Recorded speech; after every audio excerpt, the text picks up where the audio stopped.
네, 대전 초등생 피살 사건 그리고 윤석열 대통령 탄핵 심판을 김광삼 변호사와 자세히 짚어보겠습니다. 어서 오십시오. 네, 안녕하세요. 먼저 많은 학부모, 특히 돌봄 교실에 보내는 초등학교 저학년 학생을 아이로 둔 부모님들이 많이 공분을 하고 또 굉장히 마음 아파하는 소식입니다. 이번 사건 좀 어떻게 보셨는지 좀 얘기를 해주시죠. 일단 우리가 일반적으로 학교가 애에게는 가장 안전한 장소라고 생각을 하죠. 그리고 안전한 장소로 생각하는 이유 중에 하나가 이제 교사들이 있고, 이제 교사들이 돌보기 때문에 외부로부터 어떤 뭐 불법적인 이런 것이 차단할 수 있는 어떻게 보면 신성한 것이 이제 학교예요. 그런데 그 학교에서 그 안전하다고 생각하는 학교에서 그것도 아이를 보호해야 할 교사가 어떻게 보면 이러한 행위를 했기 때문에 거기에 대한 우리의 어떤 충격, 경악 이런 것들이 굉장히 크다고 봅니다. 그래서 우리가 항상 어떤 정말로 이런 큰 우리의 충격적인 사건이 일어날 때마다 이제 법을 만드는 거거든요. 그런데 이런 현재 일어난 이 사건 자체도 이제 조금만 더 지금 시스템이 조금만 갖춰져 있고 우리가 조금만 신경 썼다라고 하면 이제 막을 수 있는 그러한 사건을, 그러한 생명을 이제 구하지 못했다는 것에 대해서 일단 특히 어른들은 좀 많이 반성을 해야 한다 이렇게 봅니다. 예, 가해자가 교사이고 피해자가 학생인 상황. 이 동기가 참 궁금한데 수사가 이루어져야겠습니다만은 지금까지는 어떻게 보고 계십니까? 일단 이 학생하고 가해 교사하고는 아무런 관계가 없지 않습니까? 예. 교과 과목 하는 것도 아니고 담임 교사도 아니에요. 그럼에도 불구하고 단지 이 교사의 어떤 정신적인 문제 때문에 교사의 어떤 희생양이 됐다 이렇게 볼 수밖에 없는 거죠. 그러니까 그냥 어떤 우리가 보통 일반 살인이랄지 살해에서는 이제 동기가 있는 거거든요. 예. 근데 이 하늘양과는 아무런 동기부여가 없습니다. 단지 자식이 기분이 나쁘다, 짜증이 난다. 그래서 어떻게든지 어떤 아이는 상관없다는 거 아니에요. 그래서 마지막으로 나온 아이를 내가 어떻게 해야겠다. 그런 취지에서 살해를 한 건데 이미 이제 그 이전에도 여러 가지 징후가 보였지 않습니까? 그런데 그걸 막지 못했다는 거고 더군다나 교사가 지금 오늘 속보 나온 내용에 의하면 이제 점심시간 정도 마칠 때쯤에서 외출했다는 거잖아요. 근데 그때 외출할 당시가 이미 교육청에서 나와서 분리 조치를 한 다음에요. 그래서 어떤 자리의 위치를 이제 교감 자리 옆에다가 배치를 했다는 거 아닙니까? 그러면 사실 일반 교사가 사실은 근무 시간에 나갈 수 없거든요. 근데 이때 일방적으로 나가서 흉기를 구입하고 그 흉기를 가지고 이제 오늘 같은 엄청난 일을 저지른 거죠. 네. 이와 관련해서 어제 경찰의 발언에 따르면 육종명 대전 서부경찰서장이 발표한 게 있는데요. 그 해당 내용을 듣고 나서 다시 한번 얘기 이어가도록 하겠습니다. 복직 후에 3일 후 짜증이 났다. 교감 선생님이 수업을 못 들어가게 했다. 학교 근처 마트에서 칼을 구입했다. 시청각실 바로 앞에 있는 돌봄 교실에서 학생들이 수업을 마치고 갈 때 어떤 아이든 상관없다. 같이 죽을 생각으로 맨 마지막에 가는 아이에게 책을 준다고 시청각실에 들어오게 하여 목을 조르고 칼로 찔렀다는 진술입니다. 네. 복직 후에 수업에서 배제해서 짜증이 났다.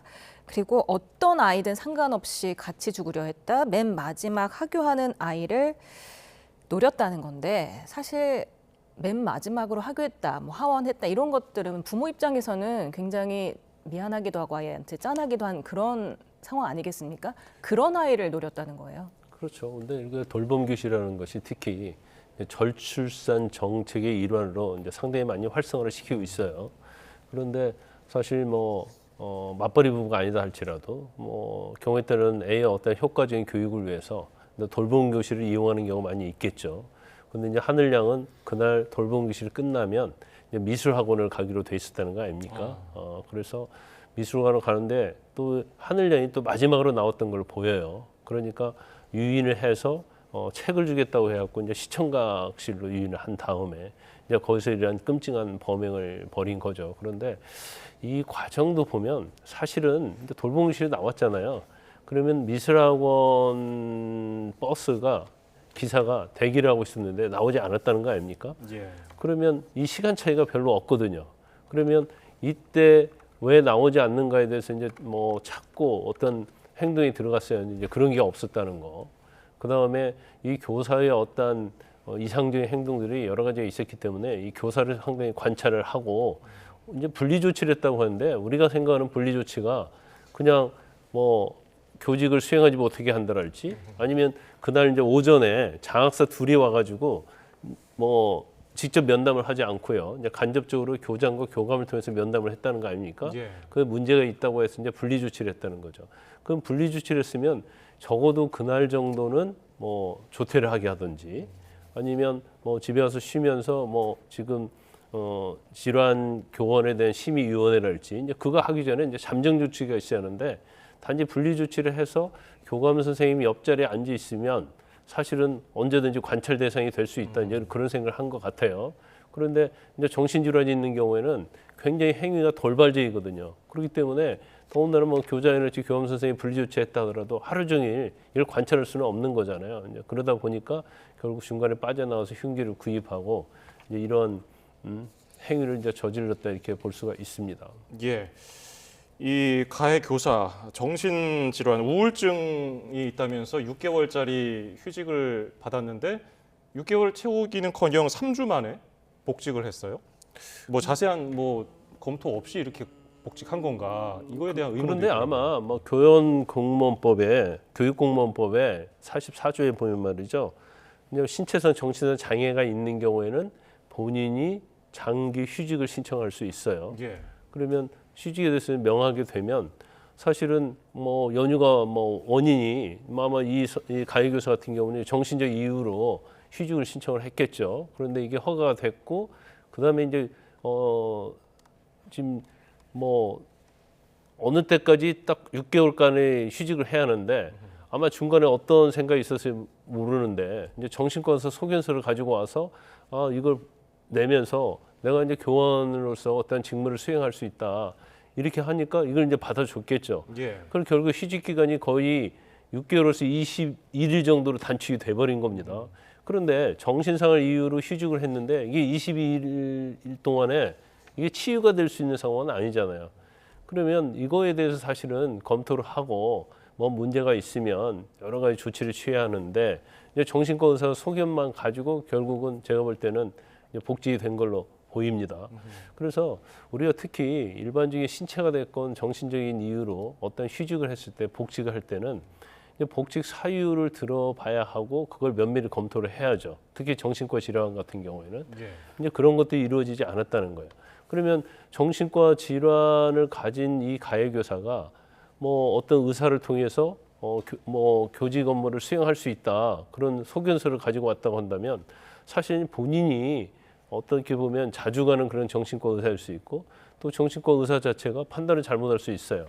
그러면 정신질환에서 복직을 할 때는 제가 볼 때는 적어도 교육청이랄지 학교에서 지정한 그런 정신과 의사로 하여금 과연 복직을 하면 교원으로서 직무를 수행할 수 있는 이 여부가 검토가 돼야 하는데 이런 게 이제 제도적으로 미비되어 있다는 거죠. 그래서 일방적으로 뭐 제출한 그런 소견서 가지고 복직을 허용하고 그래서 뭔가 또 담당할 수 있게 하고 그래서 학생들과 또 접촉할 수 있게 하는 이러한 제도의 미비점이 이번 사건을 통해서 드러났다 이렇게 봅니다.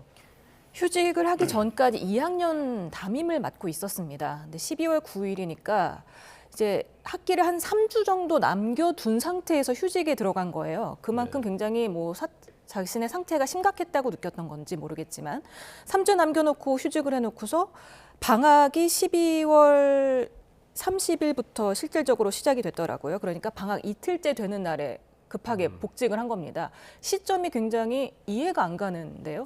근데 그런 얘기를 많이 하더라고요. 교사들도. 그러면 이제 개학 전에 복직을 해서 담임이랄지 교과 과목을 맡고 그래야 하는데 왜 12월 말에 갑자기 이제 복직을 했느냐. 이것은 뭔가 생계 관련된 부분이랄지 뭐 보수와 관련된 부분 이런 것들이 작용한 게 아니냐 이제 그런 얘기를 많이 하는데 이제 그것은 뭐 저희가 추론할 수밖에 없는 것이지 아직 뭐 경찰에서 그 시점에 대해서 이제 조사한 건 없어요. 그래서 그건 뭐 알기 좀 어렵다 이렇게 볼 수 있고 아마 본인이 일단은 휴직을 했는데 여러 가지 생각을 했을 거예요. 그래서 뭔가 내가 다시 복직을 하게 되면 또 어떤 이득이 있는지 이제 그런 부분들 또 경우에 따라서는 지금 주거지하고 뭐 차량 이런 거 다 압수수색했잖아요. 그러면 12월 31일 날 복직을 했다고 한다면 그 전부터 오늘 같은 사태를 한번 할 것이라는 그런 계획 아래 또 치밀하게 준비를 했는지 이제 이런 것들 좀 봐야 할 것 같은데 지금 보니까 언론 보도에 의하면 이 선생님이 적어도 뭐 한 1, 2년 전에는 굉장히 친절하고 상냥한 그런 선생님이었대요. 그런데 이제 어느 순간부터 굉장히 화를 많이 내고 짜증을 많이 내고 이제 폭력적으로 어떤 성향의 변화는 그런 선생님으로 점차 변해갔다고 그러니까 사실은 이거 자체를 학교 내에서는 알 수 있는 거죠. 뭐 교사가 됐건 교장이 됐건 교감이 될 수 있던 간에. 그래서 이제 이런 부분이 너무 간과되었다 이렇게 볼 수 있을 것 같아요. 예.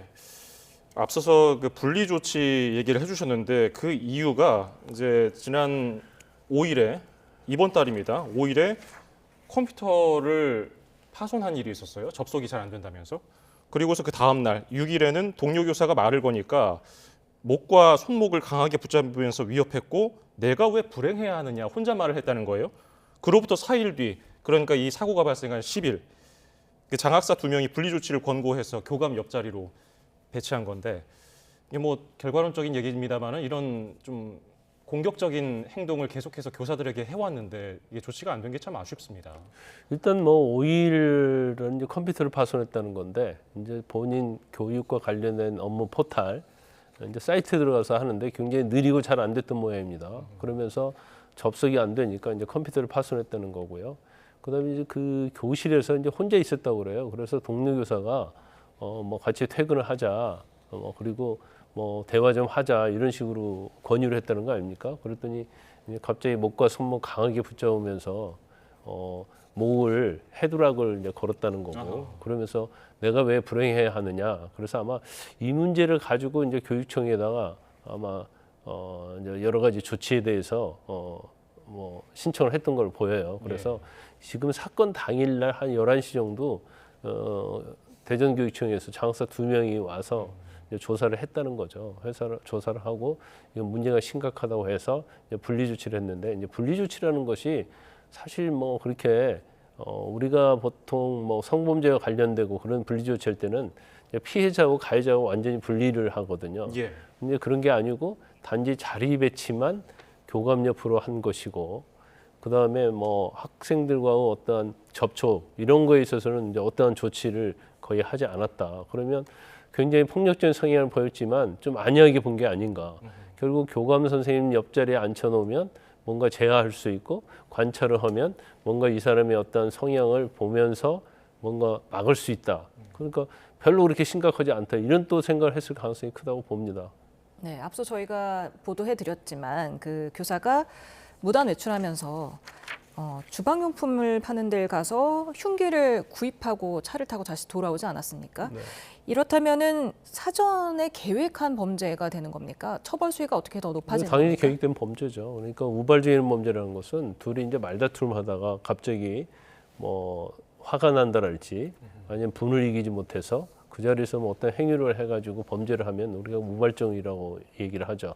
그래서 범행 당시에 어떤 외적, 내적인 요소에서 갑자기 이루어진 걸 우리가 우발적 범행이라고 하고요. 예. 그렇지 않고 범행의 장소와 범행의 대상 이런 것들을 미리 계획을 해놓고 여기서 치밀하게 준비한 것을 우리가 계획된 범행이라고 하는데 저건 전형적인 계획된 범행이에요. 그래서 점심시간에 앉아 있다가 이제 화장실 간다고 하고 나왔다는 거 아닙니까? 그리고 나서 차를 타고 2km 떨어진 장소에 가서 칼을 구입하고 왔기 때문에 이 칼을 구입하고 왔다는 것은 이건 이 흉기를 가지고 뭔가 범죄를 하겠다 그런 계획을 세워서 온 거고 뭐 지금 경찰 조사에서 드러났잖아요. 마지막 돌봄교실에 나오는 학생을 상대로 범행을 하겠다고 생각했다는 거고 그 아이는 어떤 아이든 상관이 없다. 마지막에 돌봄교실에 나오는 학생을 상대로 자기가 범행을 하겠다고 이렇게 생각을 하고 있기 때문에 그 전전부터는 모르겠지만 적어도 그날에는 굉장히 치밀하게 범행을 했다 이렇게 볼 수가 있습니다. 저희가 조금 전에도 보도해드린 내용인데 교육당국이 정신질환 등이 있는 교원에게 직권휴직 등 조치를 내릴 수 있는 법 개정을 추진하기로 했습니다. 이른바 하늘이법인데 뭐 해당 교사가 현장에서 반발한다거나 이러면은 실효성이 있을까요? 그런 이제 제일 중요한 것은 제가 볼 때는 뭐 신체적인 장애는 뭐 그다지 아이들에게 해를 끼칠 수는 없죠. 예. 교원의 어떤 직무 수행을 하는 데 있어서는 장애가 될 수 있을지언정. 그런데 이제 정신적 장애 같은 경우는 그렇지 않거든요. 그래서 지금 실질적으로 질환교원심의위원회라는 제도가 있는 걸로 알고 있고 근데 그게 아마 이제 법적으로 제정이 된 게 아니고 아마 규칙으로 돼 있어서 예. 이게 그렇게 많이 활성화되어 있는 건 안 같아요. 그래서 아까 이게 교육공무원법에는 대부분은 당사자의 신청에 의해서 이제 휴직을 하는 거 자발적으로 이제 휴직을 하는 걸로 되어 있기 때문에 이제 이런 것들이 사실은 이제 법제화돼야 하는 거고 이제 제일 중요한 것은 이제 이런 거잖아요. 지금 가해교사 관련해서 이제 시한폭탄 돌리기라는 얘기가 나오고 있어요. 그러니까 학교에서 어떤 선생이 교직을 수행하기 부적합하고 학생들과 접촉했을 때는 굉장히 위험한 경우에 있어서 이제 학교에서 자체적으로 뭐 직권휴직이랄지 이런 제도를 이용해야 하는데 이제 그렇게 하다 보면 이제 감정을 상하게 되고 또 경우에 따른 문제에 따라서 이제 고소고발 당하고 이제 이러다 보니까 피한다는 거죠. 그래서 그 선생님이 스스로 휴직을 하든지 아니면 다른 학교로 전근 가는 것만 기대를 하고 있다가 결과적으로 이제 이런 뭐 불상사가 일어날 수 있는 그런 가능성이 굉장히 많다는 거예요. 그래서 지금 이 법 좀 늦긴 했지만 이 법을 개정을 하게 되면 새로 만들게 되면 일단은 이 요건을 만들어야겠죠. 그래서 그 요건에 의해서 직권으로 휴직할 수 있는 방법 이걸 해야 하는데 지금 정신질환 같은 경우는 이게 돌발적인 게 많기 때문에 직권을 휴직하고 이게 정말로 직권으로 휴직할 수 있는 사항이라고 하면 그게 즉시적으로 이루어져야 한다는 거죠. 뭔가 그 기간 동안에 예를 들어서요. 저 심의를 해야 할 거 아닙니까? 그럼 심의 기간이 있단 말이에요. 그러면 적어도 이 교사가 학생들과 접촉하지 못하도록 교직을 수행하지 못하도록 일단 그걸 정지시켜 놓는 그런 제도도 반드시 들어가야 한다고 봐요. 왜냐하면 그 과정에서 어떤 불행한 사태가 일어날 수 있기 때문에 이제 그런 것까지 이번 뭐 하늘이법 제정에 있어서는 당연히 뭐 포함이 돼야 한다 이렇게 봅니다. 말씀하신 질환교원심의위가 대전시 교육청에도 있었습니다만 이번에는 절차를 밟지 않았고요. 제 기능을 못한다는 비판을 받았던 게 2021년 이후 한 차례도 개최되지 않아서 유명무실하다 이런 얘기도 나왔습니다. 그리고 근데 지금 국민건강보험공단 자료를 보면 지난해 우울증 진료를 받은 초등학교 종사자가 9,468명, 그리고 불안장애로 병원을 찾은 초등학교 종사자는 7,335명. 그래서 학교 구성원에 대한 정기적인 정신건강 검진이 필요하다 이런 지적도 나오는데 이건 어떻게 보십니까? 굉장히 중요한 이야기죠. 더군다나 이제 학생들 아직 성숙하지 못한 학생들, 이제 성장 과정에 있는 학생들 상대로 하는 거기 때문에 이거 자체가 어떠한 뭐 애들에게 유해를 끼친다 이런 부분도 굉장히 중요하고요.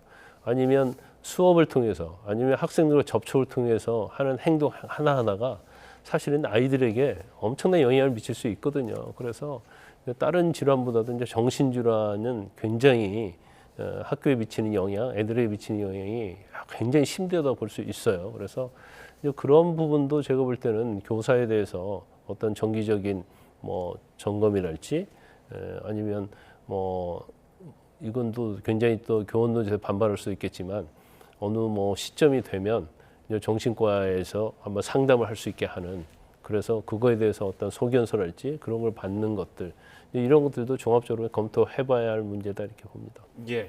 가해 교사가 그 휴직 전까지도 2학년 담임을 맡지 않았습니까? 네. 그 아이들이 어떤 학대를 당하지는 않았을까 하는 우려의 목소리도 있고요. 그렇기 때문에 학교 내 CCTV를 설치해야 한다 이런 목소리도 나오고 있습니다. 이 부분은 어떻게 보셨습니까? 그 CCTV는 뭐 제가 볼 때는 적어도 이제 학교 교실 아니고 이제 외부에 더군다나 요즘 이제 학교 폭력이랄지 이런 것들이 굉장히 많이 문제가 되고 있잖아요. 그래서 뭐 운동장이랄지 아니면 뭐 학교에 있어서 굉장히 불법 행위가 있을 만한 그런 장소에는 저는 CCTV 설치는 또 괜찮다고 봐요. 그런데 이게 아마 교사들이 좀 반발이 있을 겁니다. 지금 이번에 하늘이와 관련된 이번에 뭐 그 수색 과정에서도 지금 아이를 보호하는 앱이 굉장히 중요한 역할을 했잖아요. 근데 이 앱 자체가 사실은 켜지 않아도 모든 것을 녹취할 수 있도록 돼 있거든요. 이제 그러다 보니까 이게 선생님들 입장에서 보면 이게 엄청나게 부담이 갈 수 있어요.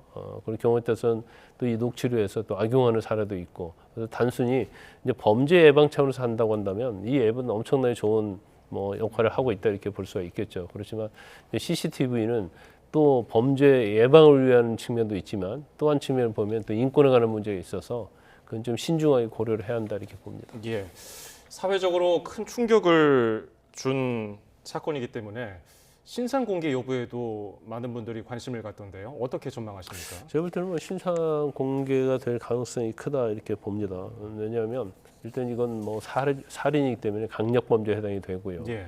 중요한 범죄에 해당이 됩니다.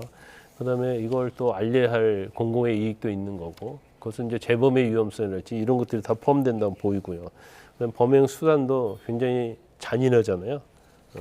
그렇기 때문에 뭐 제가 볼 때는 아마 공개 결정으로 나올 가능성이 크다 이렇게 봐요. 네, 이번에는 윤 대통령 탄핵 심판 관련해서 얘기 나눠보도록 하겠습니다. 어제 7차 변론이 있었고 내일 8차 변론이 이어집니다. 어제 비상조치와 계엄 전 국무회의 정당성에 대해서 강조를 했는데 그 의도는 뭐라고 보십니까? 대통령 항상 대통령 측은 주장을 해온 게 이제 비상계엄은 대통령의 고도의 정치 행위로 통치 행위라고 이렇게 얘기를 하고 있잖아요. 그래서 비상계엄의 어떤 요건 자체가 뭐 이게 전시사비에 주관하는 비상사태인데 이제 비상사태였다고 보고 있는 거예요. 그래서 신원식 안보실장의 질문한 내용을 보니까 우리가 생각하는 비상사태는 어떤 물리력의 충돌이랄지 아니면 국내에서 어떤 소요 이런 걸 생각하고 있는데 그렇지 않고 이제 하이브리드라는 전쟁이라는 얘기를 하더라고요. 예. 그러니까 하이브리드라는 것은 제가 아까 말씀드린 것처럼 뭐 물리력 충돌이랄지 뭐 전쟁이랄지 전시사 이런 걸 의미하지만 지금 현대에 있어서는 그거 말고 어떤 공작 정치랄지 그다음에 뭐 사이버를 통한 테러랄지 뭐 이런 것들도 비상사태에 준한다 이런 생각을 하고 있는 것 같아요. 더군다나 야당에서 일방적으로 하는 뭐 예산 같은 거 삭감 자체는 결과적으로 행정부 대통령이 국정을 운영하는 데 있어서 이건 타격을 입히는 거기 때문에 이것도 일종의 비상사태로 봐야 한다. 이제 이런 주장을 하고 있는 걸로 보입니다. 예. 내일 8차 변론기일이 열리는데 일단은 조지호 경찰청장이 건강상 이유로 불출석 사유서를 내면서 3명 증인 신문을 합니다. 핵심 쟁점은 뭐가 되겠습니까? 일단 조태용 국정원장은 이제 대통령 측에서 신청한 증인이잖아요. 예. 그래서 뭐 비상 사태였다는 것을 증명할 수 있게 이게 안보 위기가 어떠냐고 물어볼 것 같아요. 국정원장에 대해서. 그리고 이제 부정선거 관련해서 이제 국정원에서 이제 부정선거 관련해서 선관위의 시스템을 점검한 적이 있잖아요. 예. 그래서 그 조태용 국정원장은 그런 걸 주로 많이 물어볼 것 같고요. 그다음에 이제 김봉식 전 서울경찰청장은 국회를 봉쇄했잖아요.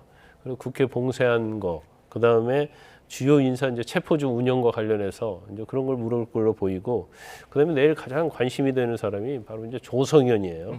수도방위사령부 제1경비단장인데 이 이제 수방사 소속이잖아요. 예. 근데 전에 이진우 전 수방사령관이 나와서 뭐 체포조랄지 아니면 국회에서 끌어내라 이런 지시를 받은 적이 없다는 취지로 얘기를 했거든요.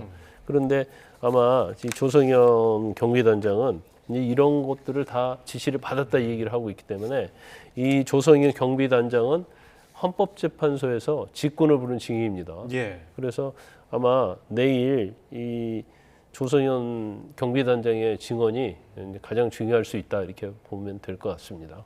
네, 한덕수 총리 등이 증인으로 신청이 됐지만 기각이 됐고, 그리고 윤 대통령 측이 증인으로 추가 신청한 강희구 대통령실 제1부속실장 등 3명에 대해서는 아직 채택 여부가 미정입니다. 추가 길 지정 가능성은 어떻게 보십니까?